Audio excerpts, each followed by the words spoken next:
Hello दोस्तों, कैसे हैं आप लोग। उम्मीद कर रहा हूँ सभी को अच्छे होंगे। आज की वीडियो में हम लोग जानेंगे कुछ महत्वपूर्ण बिंदुओं के बारे में, जैसे कि कोर्ट का क्या आदेश आया है, ये शिक्षक भर्ती प्रक्रिया की पर क्या आदेश उसका आया हुआ है। दूसरा, टियर 1, 2, 3 पर क्या इसका प्रभाव पड़ा है, क्या इसका प्रभाव टियर 4 पर भी पड़ सकता है, और डोमिसाइल का क्या हुआ, एग्जाम का नोटिफिकेशन कब तक आएगा या कब तक होगा, और टियर 3 वाले लोगों का ज्वाइनिंग कब तक होगा। ये सारी क्वेश्चन जो है आपके मन में बिल्कुल ही आ रहे होंगे, क्योंकि ये सारे क्वेश्चन एक दूसरे से कनेक्टेड है। एक एक करके सारे सवालों का जवाब देने की कोशिश करते हैं। शुरू करते हैं आज का वीडियो, और आप देख रहे हैं एएससी एकेडमी। सबसे पहले कोर्ट का जो आदेश आया है, बहुत सारे बच्चों को पता होगा, बहुत सारे बच्चे इस मुद्दा को जानते भी नहीं होंगे।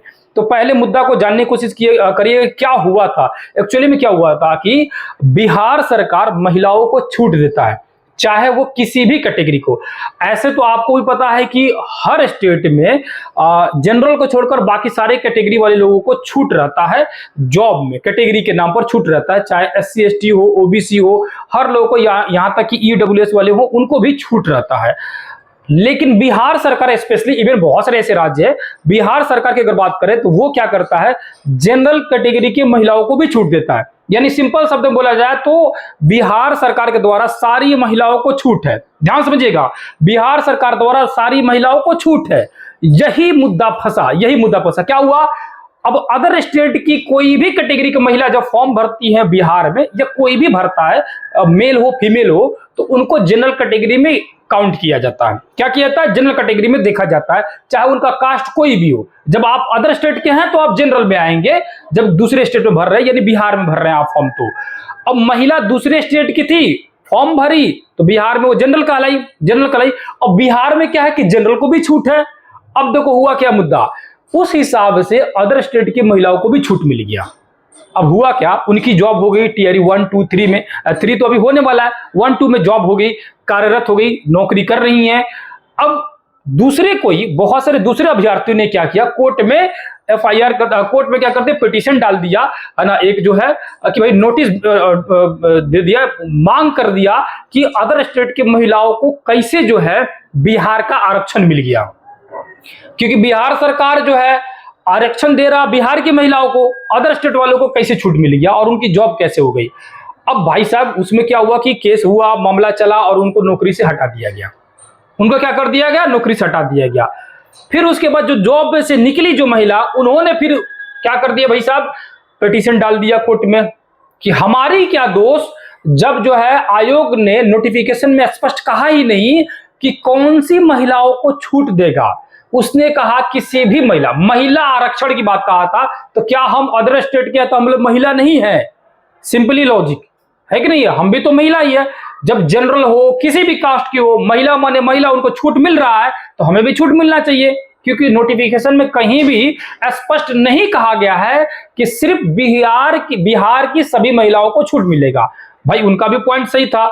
इस बार फिर क्या हुआ, कोर्ट ने आदेश दिया कि नहीं, जिनको निकाला गया है उसको भाई साहब गलत निकाले हो, वो पुनः उनको वापस जॉब में रखो, और जितना पैसा महीना को रखे हो वो पूरा पैसा भी दो।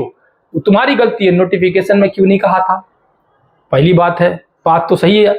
और अब ये दिमाग में आ रहा होगा कि भाई साहब ये खेला हो कहा रहा है। एक्चुअली में क्या होता है ना कि इतने बड़े बड़े IAS ऑफिसर बैठे हुए हैं, इतने बड़े बड़े अधिकारी है, बहुत बड़े लेवल तक पहुंचे, आयोग में पहुंचे हुए, उनसे मिस्टेक क्यों हो जाती है। आपको इस सोच में आ रहा होगा, दिमाग में आ रहा होगा, अरे मिस्टेक क्यों इसलिए होती है ना, जानबूझ के होती है। सच बताऊं तो ये सारी की सारी मिस्टेक जानबूझ के होती है। कुछ ना कुछ जो है अंदर से जो है ना धांधली चलती रहती है, कुछ ना कुछ गेम रहता है। नहीं तो किसको नहीं पता, दिमाग उसको नहीं। 17 बार टियर 1 में चेंज हुआ था नोटिफिकेशन, 17 बार रिकॉर्ड बनाता है कि पहली बार किसी जॉब का वैकेंसी आने के बाद, फॉर्म भरने के बाद, इवन एग्जाम के बाद भी चेंज हो गया था। टियर 2 में क्या हुआ था, लैंग्वेज को ही हटा दिया था। हटाया था कि नहीं हटाया था टियर 2 में लैंग्वेज। जो इस बार टियर 3 में बहुत सारे बच्चे लैंग्वेज के नाम पर हट गए थे, टियर 2 में लैंग्वेज को ही हटा दिया था। सरासर आयोग जो है पूरी तरह से भयानक रूप से क्या करता है कि उसमें किसी न किसी तरह का गोलमाल करता है। तो जो भी हो, अब जो कोर्ट का जो आदेश आया है कि भाई साहब अब इसमें ना अदर स्टेट की महिलाओं को दोष है, ना बिहार के महिलाओं की, ना अदर स्टेट के मेल का, ना बिहार का, कहीं का भी दोषी नहीं लो, दोषी सरासर जो है आयोग दोषी है। और ये जानबूझ के कहता है, इस बात को मैं कई बार बोल चुका हूं, है ना, भले हम लोग पास हाथ में बहुत सारा चीज सबूत आता है, नहीं आता है, ऑथेंटिक नहीं रहता है भाई साहब, जो उतना लेवल, हम जब उस लेवल पहुंच जाएंगे तो जाहिर सी बात, हमको नहीं पता है कि कौन बोलेगा, कोई भी अपने पद का दुरुपयोग आसानी से कर सकता है कि नहीं है। तो जो उस लेवल बैठा है वो कहता है कि भाई नीचे जो है किसी तरह का धांधली नहीं हो रहा है, वो नीचे आके देखे ना, पता चलेगा उसको कितनी लेवल पर धांधली होती है कि नहीं है। अब जो ऊपर बैठा वो किसी भी तरह से उसको मैनेज कर देगा, कोई भी मैनेज कर देगा, बहुत आसान है। तो आयोग जो है ना, आयोग और बहुत सारी सरकार, ये सब चीजें मिली भगत रहती है।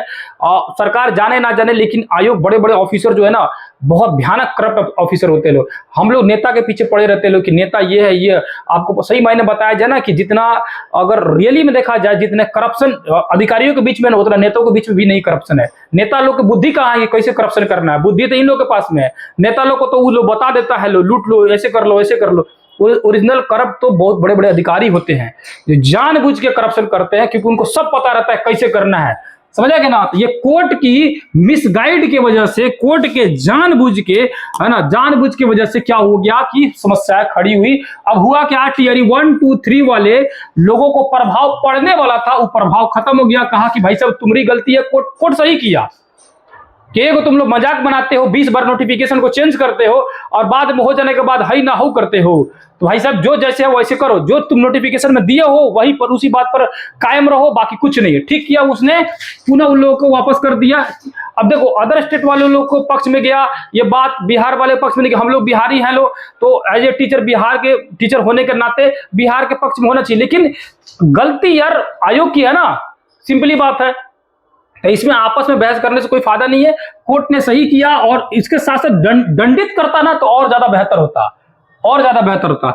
अब टीआरई 4 पर इसका प्रभाव देखने के लिए मिलेगा, जाहिर सी बात देखने के लिए मिलेगा। बिहार के बच्चों के लिए खुशखबरी रहेगी, अदर स्टेट वालों के लिए थोड़ी सी मुश्किल बढ़ेगी, है ना, क्योंकि अब क्या कर देगा कि अब स्पेशली लिखेगा कि बिहार की महिलाओं के लिए जो है आरक्षण दिया जाएगा, अदर स्टेट की महिलाओं को आरक्षण नहीं दिया जाएगा, स्पेशली लिखेगा। ठीक है, ये स्पष्ट करेगा ये सारी चीज मुद्दाओं को। यहां तक इवन 82 नंबर वाला मुद्दा भी कहेगा कि 82 को गिने कि ना गिने, इसमें भी स्पष्ट लिखेगा, क्योंकि ये सारे चीज पर पिटीशन डाला गया, सारे चीज पर कोर्ट पे बहस हो रही है, इसी वजह से ये मुद्दा गरमाई हुई है। इन मुद्दाओं पर स्पष्ट लिखेगा कि 82 वालों को ले कि नहीं ले, और जो है आरक्षण अदर स्टेट वालों को दे, महिलाओं को कि नहीं दे, स्पष्ट बोलेगा इस बार। ठीक है, यहां तक कि इस बार डोमिसाइल पर भी बोलेगा, एकदम ना बोलने का सवाल ही नहीं है। देख लेना भाई साहब, इस पर डोमिसाइल पर भी बोलेगा, 100% बोलेगा डोमिसाइल पर। ठीक है, डोमिसाइल पर बोलेगा। हमको लग रहा है 5 से 10% पर जाएगा। हालांकि अभी भी होता है, धांधली होने की वजह से ना गड़बड़ हो जा रहा है। और धांधली करा कौन रहा है ना, चोरी करने किसी को मौका मिलेगा तो चोरी कर लेगा। कौन दुनिया में ऐसे इंसान है जो चोरी ना कर सकता है? चोरी करने दे रहा है तब ना चोरी कर रहा है लो, है कि नहीं है। आपकी जांच पड़ताल बढ़िया नहीं है, सही नहीं है, यहाँ सब पैसा लेके चुपचाप मस्त है लो। तो ये जो है हो सकता है कि इस बार जो है इस पर कंट्रोल लगाम लगाने की कोशिश किया जाए, और इस बार जो है स्पष्ट कह दे कि 5 से 10% ही अदर स्टेट वाले आ सकते हैं, बाहरी लोग नहीं आ सकते हैं। अब ये सारी प्रक्रिया जो है ना, यहां तक कि टीयर 3 की ज्वाइनिंग वगैरह भी है ना, ये सारे के सारे जो है मार्च में कंप्लीट होने जा रहा है, मार्च में कंप्लीट होने जा रहा है।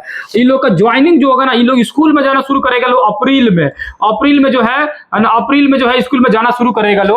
अभी बताओ कि अप्रैल में जब स्कूल में जाएगा लो, तब अप्रैल ले ये वैकेंट सीट खाली पता करेगा लो। इतना तो तेज काम करने वाला नहीं है लो, वो तो तेज करता है सरकार के दबाव से कभी कभार, वही में उसको लहार मिल जाता है, वही में धांधली मार देता है। अभी ये जो है ना, स्पष्ट मैं कह दे रहा हूं, एग्जाम जो है आप लोग का एग्जाम जो है मार्च के बाद अप्रैल में पता चलेगा। और जिस दिन भी पता चला उसके 2 महीना बाद एग्जाम होगा कंफर्म। उससे पहले, उससे ज्यादा लग जाएगा, 2 से 3 महीने बाद एग्जाम होगा। जिस दिन पता चला, तो अभी कुछ पता नहीं है, पता कुछ नहीं है, पता जिस दिन चला उसे 2 से 2.5 महीना लगेगा एग्जाम को होने में, एग्जाम को कंडक्ट कराने में। स्पष्ट बोल दे रहा हूं, उससे पहले कुछ नहीं है, सीधे। तो अभी आप फरवरी आराम से पढ़िए, मार्च मतलब पढ़िए, महीने से पढ़िए, क्योंकि टाइम है तो उसको सही ढंग सदुपयोग कीजिए, ना कि सूद के दुरुपयोग कर दीजिएगा, टाइम पास करके दुरुपयोग कीजिएगा। पढ़िएगा, प्रॉपर आपके पास समय है। ठीक है, आप पूरी चीज को फुल पढ़ लीजिए। रिवीजन करने के लिए आपके पास से अच्छा समय मिलेगा, 2 से 2.5 महीने का समय मिलेगा। उसमें तगड़ा रिवीजन कर लीजिए। पहले अपनी सिलेबस पूरी कंप्लीट कर लीजिए, पढ़ लीजिए, उम्मीद है चीजें समझ आएगा होगा। किसी तरह का दिक्कत होगा तो कमेंट कर लीजिएगा। और आप लोगों का एप्लीकेशन पर जो क्लास है आज जो है 5 घंटे का क्लास आप लोगों को देखने के लिए मिल जाएगा, बहुत जल्द ही आप लोग क्लास मिल जाएगा, ठीक है। पूरा एक मैराथन क्लास आप लोगों को डिमांड पर दिया जा रहा है, जो कि 10th क्लास का भूगोल का 9th क्लास ऑलमोस्ट जो है आप लोगों को पढ़ा चुका हूं। उसका एमसीक्यू भी हो गया, एमसीक्यू आंसर शीट की वजह से रुका हुआ था, आंसर शीट आज मॉर्निंग में मिल गया है। आंसर शीट के साथ पूरा 500 क्वेश्चन एक साथ अपलोड कर दूंगा, उसको भी आप लोग रिवीजन करते रहिएगा। 10th क्लास का भी भूगोल का भी 500 क्वेश्चन आप लोग को एमसीक्यू करा दूंगा, बना के अपने से खुद बना के डिटेल से आप लोग जानते हैं। जिन लोगों को किस तरह का डाउट होगा पूछ सकते हैं। मिलते हैं किसी दूसरे क्लास में, तब तक के लिए बहुत बहुत धन्यवाद। जय हिंद, जय भारत।